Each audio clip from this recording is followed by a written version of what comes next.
It was another 5-star read. It was a middle grades about a 12-year-old princess who is a hamster.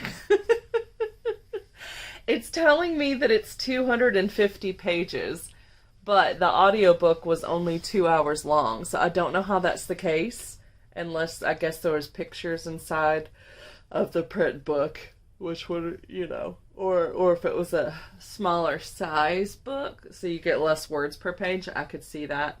But otherwise, I don't know how it would have only been 2 hours. So I listened to this one on double speed while doing a puzzle. I finished my Vin Diesel puzzle, and now I'm doing a Star Wars 300-piece puzzle online. Because that's a cool way to be able to concentrate on the book, but also have something else going on, so you're not just like sitting there. Even though, doing puzzles isn't really productive, but it is a way to occupy your mind while listening to a book. But anyway, this one was called Harriet the Invincible. Sleeping Beauty gets a feisty, fun twist in this hilarious new comic series from the creator of Dragon Breath. Harriet Hamsterbone is not your typical princess. She may be quite stunning in the rodent realm. You'll have to trust her on this one.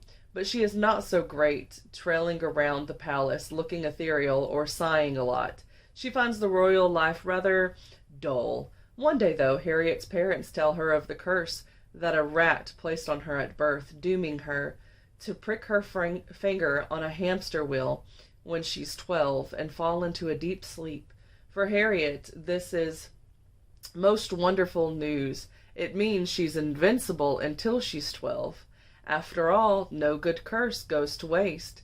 And so begins a grand life of adventure with her trusty riding quail, Munfree. Until her 12th birthday arrives and the curse manifests in a most unexpected way. Perfect for fans of Baby Mouse and Chris Colfer's Land of Stories, this laugh-out-loud new comic hybrid series will turn everything you thought you knew about princesses on its head. You can totally read this as a standalone. It is like a Sleeping Beauty retelling of, Sleeping Beauty retelling. It's in the name. But yeah, it was a fun, quick read. I really enjoyed it. I like how they flipped the trope, and she needs someone to help her, but at the end of the day, like, she's the one who helps herself, if that makes sense. So, I do want to get into some spoilers about this book, so I'm going to do that now, but definitely check it out if you like the blurb. Again, use the timestamps down below, or mute me until you see my hand disappear while I go over these spoilers. Are you ready?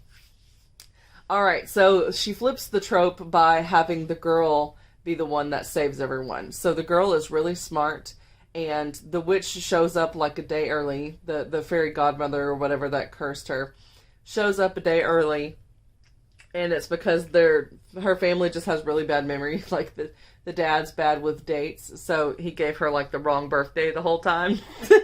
And so she comes a day early, and then the girl is like, thank you, I want to thank you for giving me this curse because I've been able to be invincible. So she's been able to go battle monsters and save people and just help the world to be better, which a lot of people look down on her because she's a princess and it's like unladylike to be going around fighting monsters. But other people from other kingdoms actually have a lot of respect for her, and she's not used to seeing that because she's been stuck in her kingdom for the most part.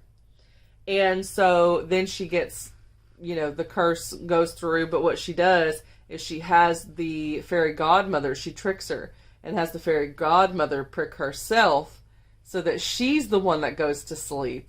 And so therefore the princess is fine. But because she twisted the original curse, it has caused everyone in the kingdom to go to sleep, not just the princess. So one of the other fairy godmothers, they couldn't take away the curse, but they could add to it. So one of the things that they added to it was like protections of having the brambles, and also the protection of that when she was asleep, she wouldn't need food or to go to the bathroom or anything like that. And the other one was that a prince could wake her with a kiss. Any prince could wake her with a kiss. So the family has set up this prince to be able to do that from another kingdom, but then he winds up like not wanting to help once the whole kingdom, like all the princes just pretend like they're not there. And so she finally goes to a poor kingdom, and that prince has never really had real adventures, and he knows of her, but he has been cursed. So he was cursed to he was banished to this area, and then he was guarded by like a monster or whatever. And like the monster that has multiple heads, and like if you sever one head it grows back more. Whatever that monster is called, I can't remember. But anyway, so he's cursed. So the mom is like, you know, my son will help you go wake up your kingdom by giving them kisses if you go save him. And so she's no longer invincible, but she's, you know, had her go of taking on monsters. So she goes there, but the monster has actually been nice to the boy. So he's like, don't slay the monster, it's fine. Like, and so, which doesn't really, it kind of is a plot hole, because it's like, well, if it's fine, then why can't, you know, they just go? But, I guess it's because she was kind of the stand-in of the prince rescuing the maiden, because the boy was cursed, because apparently curses only really ever happen to girls, but he was wearing a hand-me-down dress for his christening because the family's poor, and so the fairy godmother thought that he was a girl and cursed him. So I guess because she goes in there, she's able to rescue him as if she's the prince.